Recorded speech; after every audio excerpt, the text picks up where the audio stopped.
감천교회 70주년 또 기념을 또 맞이해서 또 원로장로 또 추대하시고 또 은퇴자들 또 은퇴식하고 또 임직자들 또 임직식을 이렇게 했어요. 뭐 토요일 날이라 뭐 교우들이 많이 참석하진 못했지만 외부에서 손님들이 그래도 많이 또 참석을 하셨고, 본교회 교인들은 많이 이 자리 가운데 이렇게 선서할 때 보니까 많이 계시지는 않았지만 상당한 수가 이렇게 찬양대에 서셔서 한 25명인가 30명 정도가 이렇게 딱 운집해서 그렇게 찬양을 하더라고요. 찬양대의 숫자가 본당에 앉아있는 교우들의 그 수보다 많았던 것 같은 그런 생각도 들기도 하는데, 아무튼 찬양대가 굉장히 아름다웠습니다. 물론 우리 뭐 광기교회도 뭐 감천교회만큼 그 정도 위력은 안 되지만 그래도 우리 수준에서 할 수 있는 만큼 최선을 다하고 있는 우리 호산나 찬양대를 향해서 우리 격려의 박수 한번 쳐주시기 바랍니다. 예, 사랑하는 성도님들, 또 5월 가정의 달 세 번째 주일로 우리 그 예배를 드리고 있습니다. 또 원근 각처에서 또 예배를 드리기 위하여 예배 처소에 앉아 계신 분들, 또 코로나 상황으로 유튜브 예배를 드리시는 분들도 있는데, 우리 주님의 충만한 성령의 역사가 우리 모든 성도님들에게 임하기를 주님의 이름으로 축원드립니다. 옆에 계신 분들에게 오늘 이렇게 인사 나누길 원합니다. 사랑하고 축복합니다. 샬롬. 이렇게 한번 인사 나누겠습니다. 사랑하고 축복합니다. 샬롬. 예, 샬롬이라고 하는 것은 히브리 말이죠. 그죠? 구약 성경에 성경 원어로다가 기록되어 있어요. 샬롬이라고 하는 것은요, 원래 전쟁 용어입니다. 그 어떤 것도 해를 주지 않겠다. 그 어떤 고통도 주지 않겠다. 오직 평화와 평안과 기쁨과 희락만 가득하겠다라고 하는 그런 인사 나눔법입니다. 전쟁에 있어서 모든 어떤 무기를 해제하는 것과 같은 그런 인사말이라고 볼 수가 있어요. 그러니까 이쪽에서 샬롬하면 이쪽에서 샬롬하잖아요. 그죠? 그러니까 쌍방 간의 평화를 만들겠다라고 하는 전적인 의지가 담겨 있는 것이 이 샬롬이라고 하는 단어입니다. 우리가 일상생활 속에서 통상 사용하는 단어가 있잖아요.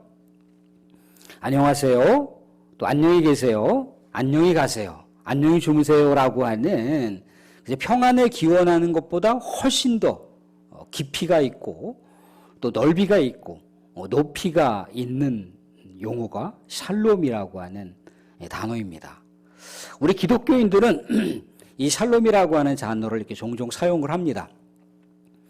그런데 이렇게 샬롬이라고 하는 단어가 엄청난 의미를 내포하고 있는데도 5월 또 가정의 달을 맞이해서 보게 되면 가정 안에서 평화가 이렇게 유지되기 굉장히 힘든 것을 많이 볼 수가 있어요. 어떤 자그마한 사건들을 통해서 가정의 평화가 한꺼번에 와르르 무너지는 경우도 많이 볼 수 있고요.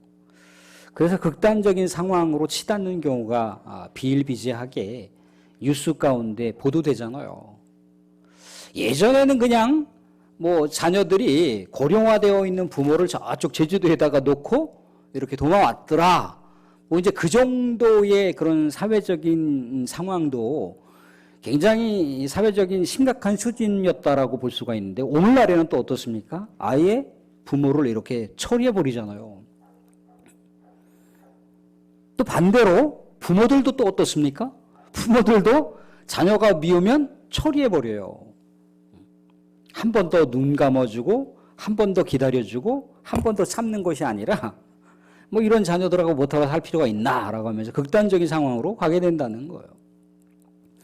평화가 사라지고 평화가 무너지는 그런 시대에 심각한 위기 가운데 우리가 살고 있습니다. 또 개인과 집단이 있는 이 사회의 그 모습은 또 어떻습니까? 개인들에게 조금만 이렇게 감정이 서로 엉켜서 뒤틀리게 되면 말 한마디도 엄청난 극단적인 비극적인 상황을 만들어내잖아요. 그죠? 친구들끼리 모여서 싸우는 친구들을 말리게 됐을 때 말리는 친구들이 또 미워서 또 극단적인 잔혹한 상황으로 또 치솟고 있는 상황이 오늘날의 시대예요. 집단과 집단 간의 난투기 벌어지게 되면요. 정말 경찰들도 어떻게 할 수 없는 그런 상황이잖아요. 또 민족과 나라들과 또 국가들의 상황은 또 어떻습니까? 어제 분명히 평화 협정을 맺었는데 평화를 추구하기로 약조를 맺었는데 국익 때문에 어제의 평화가 오늘 깨지는 시대가 오늘날의 시대라는 거예요. 평화를 유지하기 위해서 평화를 지키기 위해서 뭐를 만듭니까? 무기를 만들어요. 최신식, 그것도 가공할 만한 무기. 총알 하나 가지고 탕탕탕 쏘는 게 아니라 미사일과 폭탄 하나를 통해서 한 도시를 날려버리는 그런 가공할 만한 최신식 무기를 만들어내는 그런 시대를 살아가고 있다는 겁니다. 평화를 얼마든지 가정할 수가 있고요. 평화인 척하고 얼마든지 속일 수 있는 시대라는 겁니다. 그런데 그 내부적인 모습은 어떻습니까? 평화가 아닌 거죠. 더 평화를 깨트리고 관계를 부셔버리는 그런 무참한 시대를 우리가 살아가고 있습니다.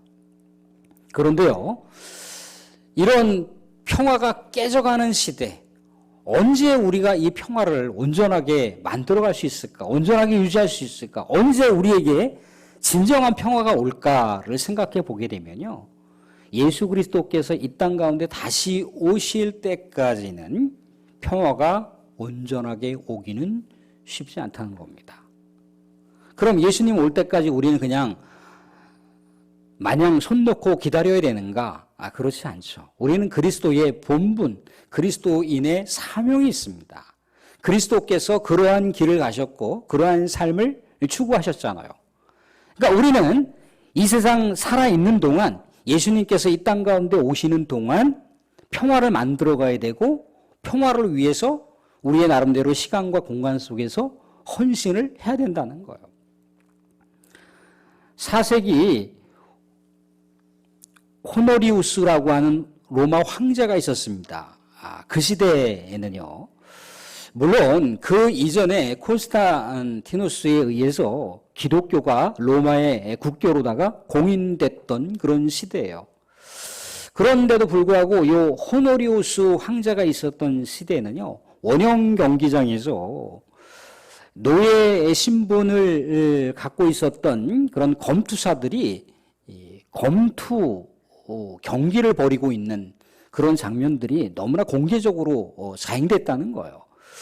그런데 검투사들의 이 검투 경기라고 하는 것이 그저 뭐 피를 흘리고 뭐 한쪽에서 쓰러지는 것으로 끝나는 것이 아니라 검투사들끼리 싸워서 그 누군가가 최후 죽음에 이르러서야 경기가 종료된다는 거예요.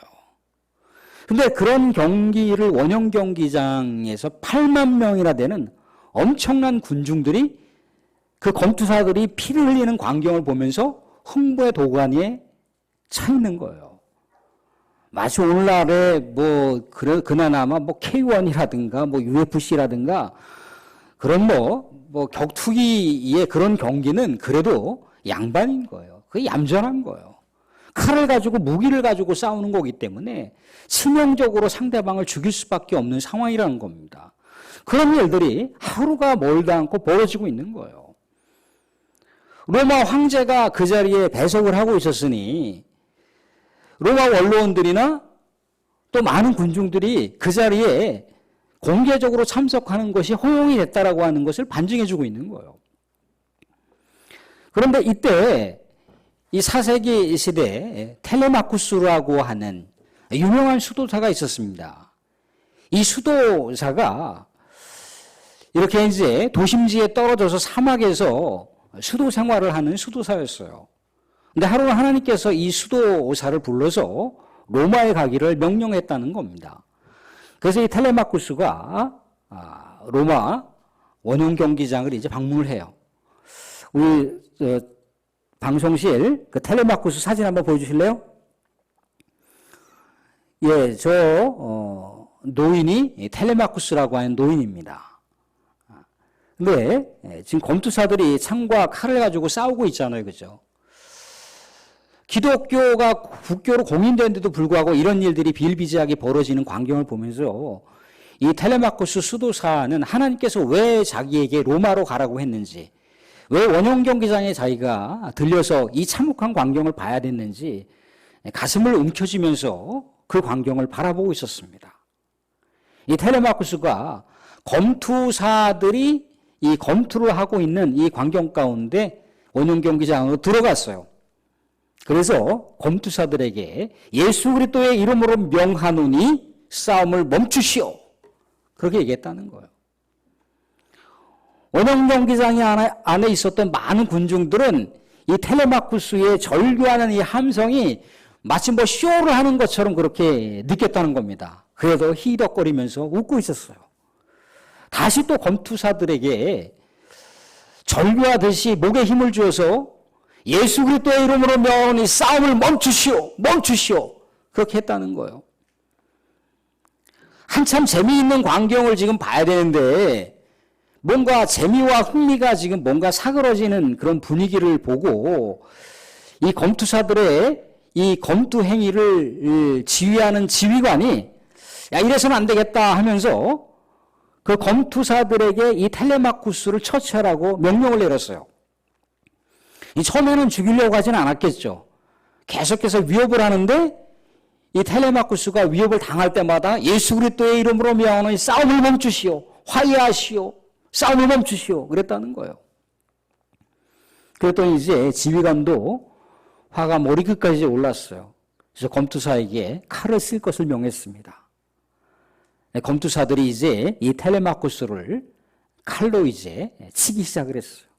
텔레마쿠스가 이제 칼에 맞고 피를 흘리면서 쓰러지면서도 예수 그리스도의 이름으로 명하노니 여러분 싸움을 멈추시오. 평화를 추구하십시오. 평화하십시오. 계속해서 외쳤다는 거예요. 피를 많이 흘리니까 이제 죽을 수밖에 없었겠죠. 죽어가는 마지막 순간에도 예수 그리스도의 이름으로 명하노니 싸움을 멈추시오. 평화하십시오. 그렇게 외치다가 마침내 그 원형 경기장 안에서 텔레마쿠스가 검투사들의 칼에 맞고 죽었다는 겁니다. 이 광경을 누가 지켜보고 있었냐면 호노리오스라고 하는 로마 황제가 지켜보고 있었어요. 침묵 가운데 조용히 원형 경기장 밖을 빠져나갔습니다. 검투사들도 숙연하게 그 텔레마쿠스의 죽음을 바라보지 않을 수가 없었다는 겁니다. 그로부터 얼마 후에 391년에 이 호노리우스라고 하는 황제가 로마 전역의 검투사들의 검투를 중지시켰다는 겁니다. 한 사람의 살신성인, 끊임없이 예수 그리스도의 이름으로 평화를 외쳤던 그 한 사람의 희생과 헌신이 결국 검투사들의 검투를 막는 그런 엄청난 위대한 역사를 만들었다는 겁니다. 사도 바울이 뭐라고 했습니까? 할 수 있거든이 모든 이로 더불어서 화목하라, 평화하라 그렇게 했다는 겁니다. 사랑하는 성도님들, 우리가 이 세상 우리 하나님의 부르심을 받기 전까지 살아있는 동안 늘 언제나 평화를 추구하시고 평화를 입술로 고백하시고 평화를 삶으로 실천하는 우리 성도들이 될 수 있기를 주님의 이름으로 축원드립니다. 예, 사랑하는 성도, 오늘은 화평케 하는 자는 복이 있나니 저희가 하나님의 아들이라 일컬음을 받을 것이미요 라고 하는 내용으로 말씀을 나누고자 합니다. 이 화평이라고 하는 단어는요, 이 헬라 성경, 원어 성경을 보게 되면 에이레네로 되어 있어요. 에이레네. 평화, 화평, 평안하게 하다라고 하는 의미를 담고 있는 거죠. 근데 화평케 하는 자라고 했을 때는요, 이게 에이레네 포이에오라고 해서 화평을 적극적으로 만들어가는 자예요. 그러니까 화평을 유지하거나 화평한 마음을 갖는다거나 평안한 상태를 유지하는 정도가 아니라 평화가 깨어지고 평화가 완전히 파괴되어 있는 곳에 가서 평화를 적극적으로 세우고 평화를 적극적으로 만들어가는 자를 일컬어서 화평케 하는 자라는 의미입니다. 샬롬이라고 하는 단어는 이제 구약 성경에 나와 있는 그런 용어라고 그랬죠. 샬롬이라고 하는 단어, 에이레라고 하는 이 단어는요, 개인과 개인, 또 집단과 집단, 또 나라와 민족 간의 그런 여러 가지 전쟁의 분위기, 파괴의 분위기가 완전히 다 사라져 있는 그런 상태를 얘기합니다. 그럴 때 에이레네, 샬롬이라고 하는 단어를 사용할 수가 있다는 거예요. 근데 그저 그렇게 우리가 말로만 평화를 추구하십시오, 평화주의자 같이 그렇게 하는 그런 행위가 아니라 말씀드린 대로다가 전쟁을 멈추는 그런 행위라고 말씀드렸지 않습니까? 그죠? 모든 분열과 모든 파괴가 완전히 다 종식되고 사라져 있는 상태가 샬롬, 에이레나라고 하는 그런 상태라는 거예요. 근데 평화를 추구하는 자, 화평을 추구하는 자, 화목을 추구하는 자라고 했을 때 그런 자들은 어떤 자들이랍니까? 하나님의 아들이라 일컬음을 받게 될 것이라고 얘기하고 있다는 거예요. 이 세상 가운데 결핍이라든가 부족함이 전혀 없는 하나님의 세계로 가득히 차여 있는 이 샬롬의 상태, 이 샬롬의 상태가 당시에 예수님께서 추구하는 그런 평화의 말씀이라는 겁니다. 당시 예수님께서 이 평화의 말, 이 샬롬이라고 하는 단어, 에이레나라고 하는 단어를 사용한 것은요, 그 당시에 로마에서 얘기하는 평화, 또 열심당원들이 이야기하는 평화를 견주어서 말씀하시고 있었다는 거예요. 로마가 이야기하는 이 평안, 로마 황제가 추구하고 있는 이 평안, 로마 팍스라고 그래서 무슨 얘기냐면 로마가 강력한 군사와 강력한 무기를 통해서 수많은 나라들을 어떻게 합니까? 침략을 하고 그 수많은 나라들을 식민국가로 만들어요. 그런 다음에 그 식민국가들을 통치하기 쉽도록 법과 제도를 식민국가에 만듭니다. 그래서 식민국가에 있는 국민들이 그 로마에서 제정한 법과 제도를 잘 준행하게 되면 여러 가지 혜택을 준다라고 했을 때 로마의 식민국가에 있는 그 국민들은 로마에서 세워놓은 그런 법과 제도를 잘 따름으로 인해서 수많은 외세의 공격으로부터 그들이 보호를 받을 수 있다라고 하는 측면으로 생각해 보게 되면 로마의 법과 제도를 잘 따름으로 인해서 평안을 누릴 수 있다라고 하는 생각, 그런 착각 가운데 빠질 수 있는 것 아니겠습니까? 그것이 로마가 이야기하는 로마의 평화라는 거예요. 근데 사랑하는 성도들 생각해 보시겠습니다. 주목하십시오. 뭐 거기 가시는 분은 또 잠깐 가셨다가 볼일 보시는데 왜 거기를 쳐다보세요?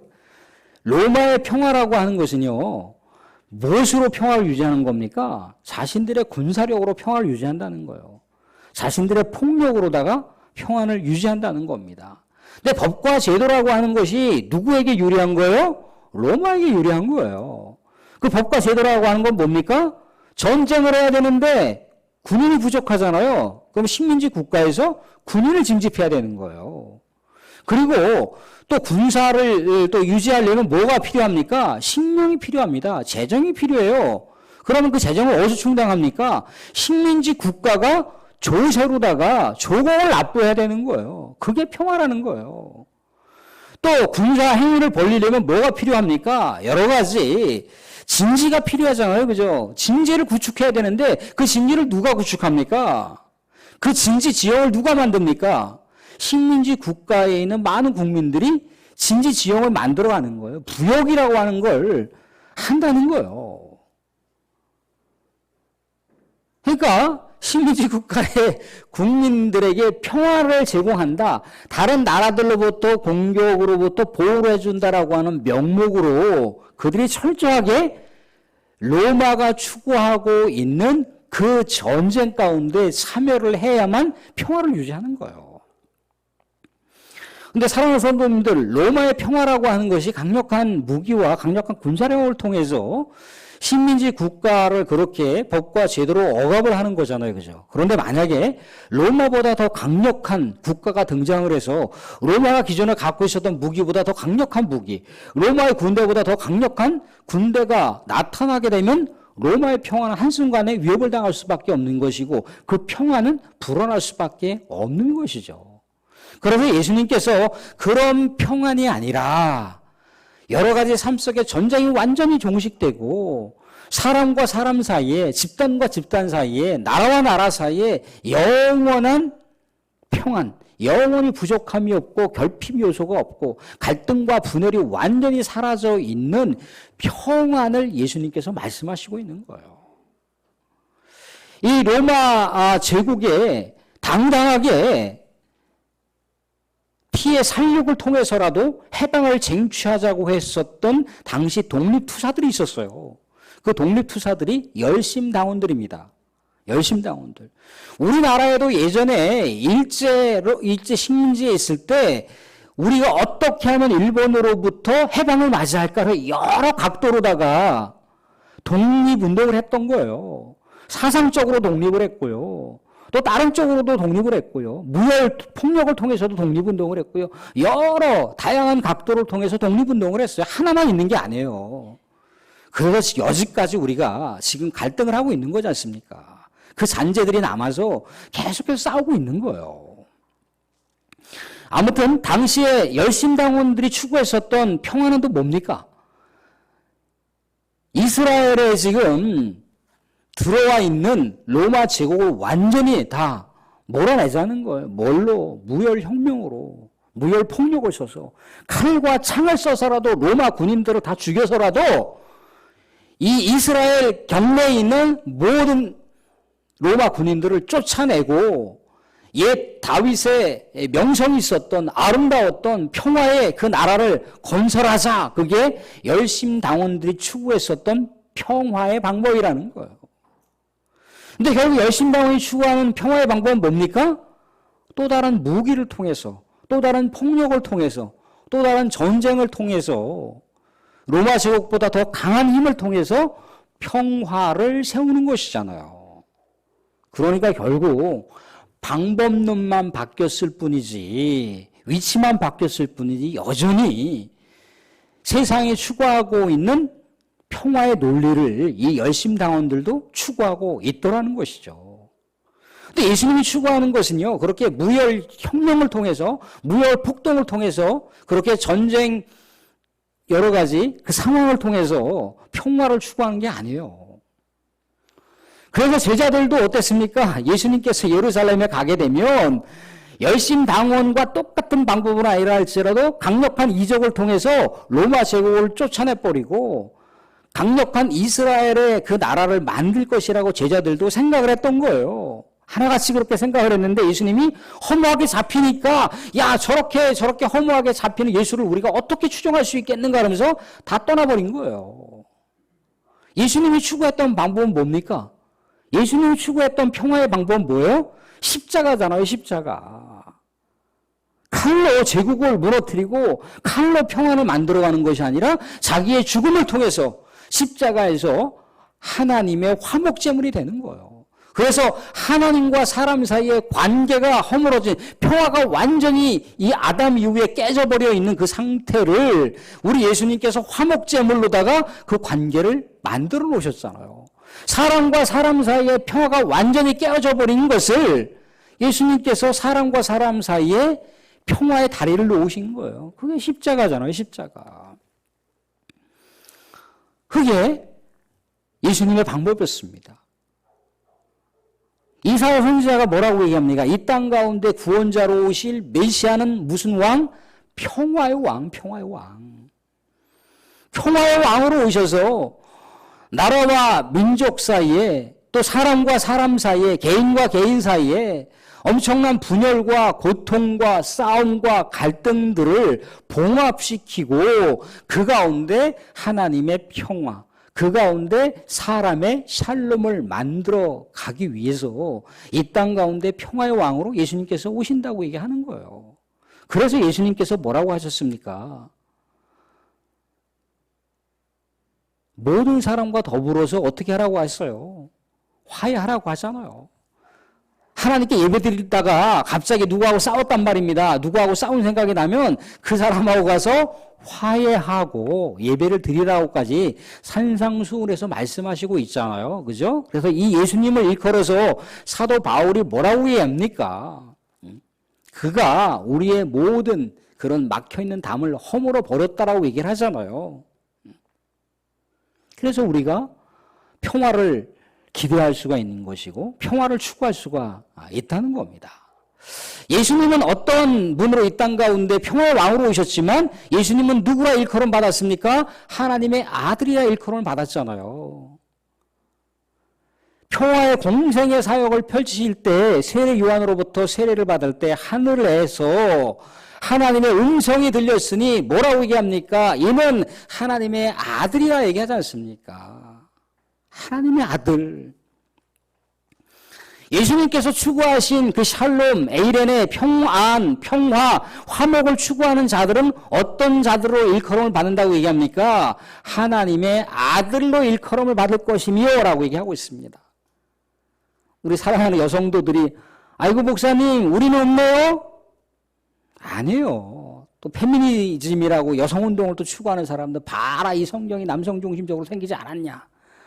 하나님의 아들이라고 하는 단어 안에 이미 인류를 대표하는 성입니다. 이 안엔 하나님의 딸들도 포함되어 있는 거예요. 세상에 억지 논리를 피는 사람들이 많이 있는데 이 하나님의 아들이라고 하는 단어에 여성들도 내포되어 있는 거예요. 하나님의 자녀로 일컬음을 받는다는 얘기입니다.